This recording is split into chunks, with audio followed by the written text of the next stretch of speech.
آج کی ویڈیو میں ہم آپ کو بتائیں گے کہ حضرت ادریس علیہ السلام کس طرح جنت میں پہنچے اور کیوں اللہ تبارک و تعالیٰ نے انہیں جنت سے نکال کر زمین پر نہیں بھیجا۔ حضرت ادریس علیہ السلام کا اصل نام اخنوخ ہے۔ ادریس اس لیے کہتے ہیں کہ ادریس کے معنی ہوتے ہیں درس دینے والا، چونکہ حضرت ادریس علیہ السلام اللہ تبارک و تعالیٰ کی حکمتیں اور اسلام کی خوبیوں کا درس دیا کرتے تھے، اس لیے انہیں ادریس کا لقب دیا گیا۔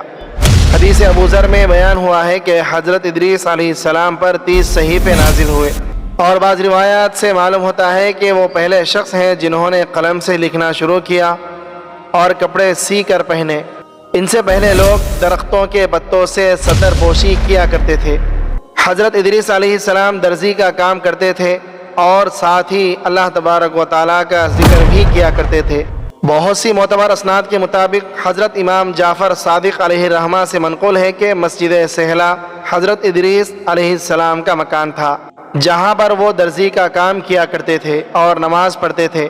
واضح رہے کہ مسجد سہلا عراق کے شہر کوفہ میں واقع ہے، اور اس مسجد کے بارے میں روایت ملتی ہے کہ جو شخص اس جگہ دعا کرتا ہے اللہ تبارک و تعالیٰ اس کی حاجت پوری کرتا ہے اور قیامت میں اس کو مقام بلند تک پہنچائے گا جو ادریس علیہ السلام کی جگہ ہے۔ ایک اور حدیث میں حضرت عبداللہ بن عباس رضی اللہ تعالیٰ عنہ سے منقول ہے کہ حضرت ادریس علیہ السلام دن میں شہروں گھومتے اور سفر کیا کرتے اور روزے سے رہتے تھے۔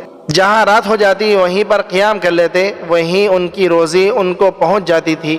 فرشتے ان کے نیک اعمال بھی دوسرے لوگوں کے اعمال کی طرح آسمان پر لے جاتے تھے۔ ایک دفعہ ملک الموت نے اللہ تبارک و تعالیٰ سے حضرت ادریس علیہ السلام کو سلام کرنے اور ان سے ملاقات کرنے کا اشتیاق ظاہر کیا اور اجازت لے کر ان کے پاس آئے اور کہا، میں چاہتا ہوں کہ آپ کی صحبت میں رہوں۔ حضرت ادریس علیہ السلام نے منظور فرمایا اور وہ ایک دوسرے کے رفیق ہو گئے اور وہ مدتوں ساتھ رہے۔ دن کو روزے رکھتے تھے، جبکہ رات کے وقت حضرت ادریس علیہ السلام کا کھانا پہنچ جاتا تھا۔ وہ ملک الموت کو بھی کھانے میں شریک ہونے کی دعوت دیتے۔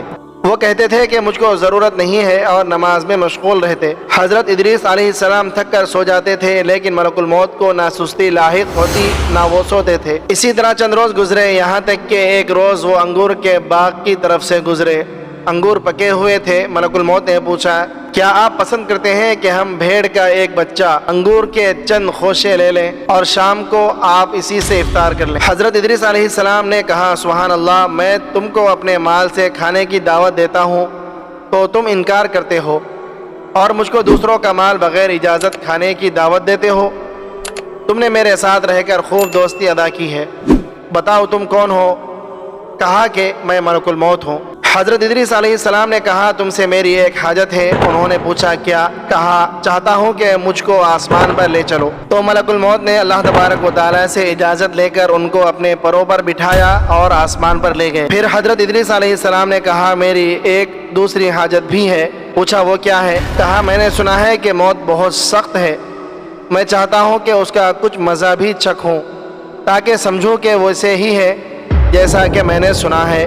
ملک الموت نے اللہ تبارک و تعالیٰ سے اجازت لی۔ اجازت مل گئی تو تھوڑی دیر کے لیے ان کی سانس پکڑ لی، پھر ہاتھ ہٹا لیا کہ موت کو کیسا پایا؟ کہا، بہت زیادہ شدید ہے، جیسا کہ میں نے سنا تھا۔ پھر کہا، ایک اور حاجت ہے، یعنی مجھ کو جہنم کی آگ دکھا دو۔ ملک الموت نے خازن جہنم کو حکم دیا کہ جہنم کے دروازے کو کھول دے۔ جب حضرت ادریس علیہ السلام نے دیکھا تو غش کھا کر گر پڑے۔ جب ہوش میں آئے تو کہا، ایک اور حاجت ہے، یعنی جنت دیکھنا چاہتا ہوں۔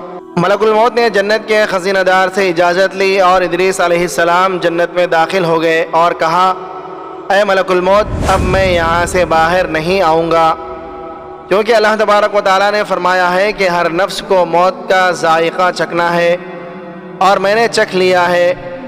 فرمایا ہے کہ تم میں سے ہر ایک کو جہنم کے اوپر سے گزرنا ہوگا، اور میں گزر چکا ہوں۔